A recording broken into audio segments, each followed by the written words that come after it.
minor. I thought we'll keep them going. I was The just curveball. oh, minor. We're going to the lift. Nice. Swan-like. Swan light. That was the swan That peck. was The swan peck. What's it called? Hello! Welcome, Hello. welcome, welcome. Good morning. What we doing today, Lee? Well, today, Chris, we are discussing the differences between Dreadnoughts and GAs, Grand Auditoriums. Great. Tim's got a GA. You and me have got Dreadnoughts. And there's another GA. We've got one back here. Why did you pick up the GA? Because you never... I never pick up GAs. Like it's, Yeah. But I picked it up because in a group today, playing this Mm-hmm. one, which seems like a particularly nice sounding one, it worked. I'm doing all the kind of noodly stuff, and the clarity is there. So did you play both before you chose I played. that one? I quickly. I would do this every time we do this. I would have a look through all four, and then pick my favourite. Pick the best one. yeah. So you're coming in early, Not coming in early, just test like as driving we're sitting guitars, around, as we're setting up. and I'm like, then you're saying, I'll leave that one for them. Kindly. You're just sitting noodling with one and leaving the other three or two. Yeah, and choosing the worst. Well, not worst. it's not but the worst, one- just my personal preference, innit? Plus, I don't like, for my preference, I don't like Dreadnoughts with cutaways. Just a preference. Nothing But wrong with them. these are basically the very similar guitars, other than the shape, right? They're the same. Same. Yeah. Yeah. So Grand Auditorium, which Tim is holding, Dreadnought, these two are exactly the same guitars. They're all solid, the new Masterworks models. High quality Sitka spruce tops with mahogany backs and sides. So obviously the first difference is the body shape. And same scale length. And they sound different and they feel very different and they look different. I think like a GA has become very more of a- standard, and then like more of like a modern looking sort of guitar shape really, which was designed by Bob Taylor, I think in the 90s. But same scale length, but different sound, which is coming from the body shape, pushing Yeah. the air around and doing different things. And don't get us wrong, like I like how GAs look, but I just like them, you know, like this all mahogany GA, which I'll show everyone. So I'm just talking about something you can't see. That's looks beautiful. Great. Yeah, that looks Yeah. great. I do like GAs. I just haven't really ever felt the need for one personally, but people love them. You know, most people do go for like kind of GAs and things now. And nearly all of them have cutaways. You said earlier, you know, we used to make a GA without a cutaway, and it's a beautiful, like the geometry of it's very balanced, looks nice, it's a very attractive looking shape. Yeah. And I think maybe some people might see a Dreadnought a bit more traditional, bluegrassy, and a more. I mean, if you get let's talk about the body shape first. So on our Grand Auditoriums, the lower bout, which is across here, is slightly wider on a Grand Auditorium. In fact, it's about half an inch wider on a Grand Auditorium than it is on our Dreadnoughts. So you're getting lots of air volume being pushed around in the soundboard. Yeah. But I think you can see clearly the There's a waist difference, yeah. is a lot narrower on a Grand Auditorium, where Dreadnought, you've got less radius going on here. If you can see that cut in the waist is far more severe on a Grand Auditorium than it is on a Dreadnought. So in this part of the body, which is important because there's lots of activity going on around the sound hole, you generally get a larger bass response or more bass response from a Dreadnought than you do a GA, and that just pushing that waist together, slightly accentuating the trebles, does other things too. There's less like of that woof, you know, we talk about Dreadnoughts having lots of air going on. It's got lots of. This sounds great though. And on these two, the direct comparison to me when we listened to them when we were tuning up, that one does seem to have more clarity. It does. Excuse me. But this one's more, it's got loads of low end. It's crazy resonant. Yeah.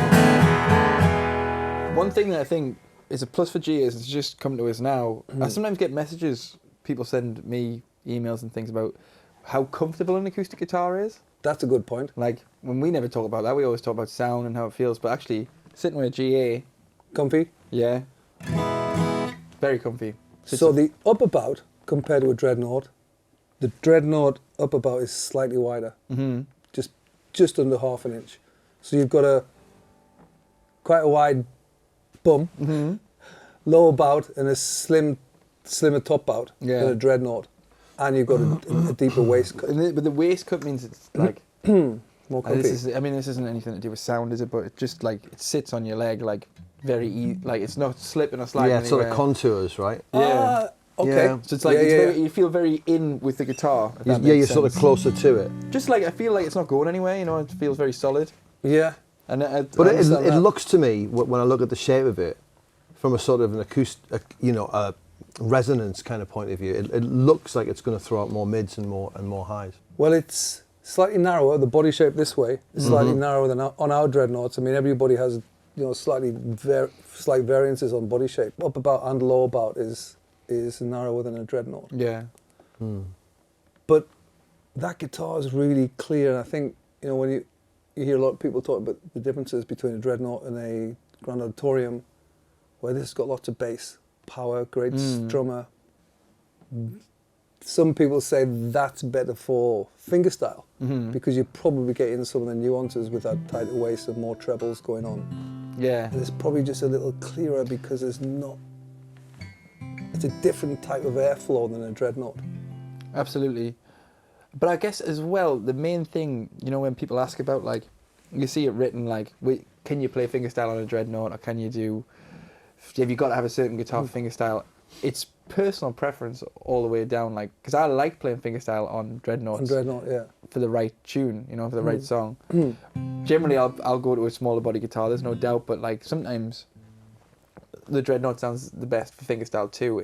Although this, like, you do have that clarity. If you have something where you've got like big boom and bass lines, like we've talked about before, then the Dreadnought would probably be the preferred guitar if you want that kind of mad. And even down heavy to bass. what the tune is, right? Yeah, it depends. If you're playing like something like complicated with lots of notes, yes, you don't want like loads of overtones and loads of spill. If you're playing something that's slower and you need more like you need more resonance to like kind of just carry the whole piece of music along, then Dread all the way. I don't own a Grand Auditorium, but they're super popular. I don't think any of us do we? No, Do we? No, none of I us.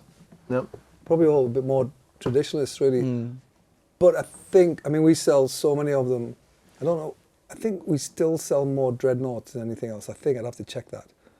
But Grand Auditorium over the last 10, 15 years has certainly become one of the major shapes. Yeah. So basically the difference, if you're deciding what to go for, from a construction difference, the same scale ends, the tension is the same. There's obviously they look a little different. The waist is different. The lower bout is generally a little wider on a Grand Auditorium. But I think what you said is the main difference is go and try them and see how from a comfort level, see what you fits, what you're comfortable with playing. Yeah. Sitting down, standing up. Because it's that thing is that you fall into, and it's very easily done. And I sometimes do the same thing if I'm looking to, I don't know, buy something that I don't know. You say you want to get a different bicycle. I like cycling. Then you'll like look instead of just going and like seeing something firsthand. You'll like go on the internet and look at things. And if you have the chance, go and try it as well. So you could also just find a Grand Auditorium more appealing and just gravitate towards it because you like the look of it. That's what you're saying. It's a bit more curvy and and it's just like, but you can often just find that you spend ages like, rather than doing because you have the internet and it has everything all of the time. You can find that you just like theorize things more than in reality just going and trying them. And you might have that guitar and this guitar sat next to each other and go, I actually thought I was going to go for the GA, but I like the Dreadnought. Yeah. Or vice versa. So both very popular shapes, obviously. Try them out. Grand Auditorium is a great all-rounder because it's got lots of air volume. It's loud. There's plenty of bass response. It's a much bigger body than an OM or a triple O.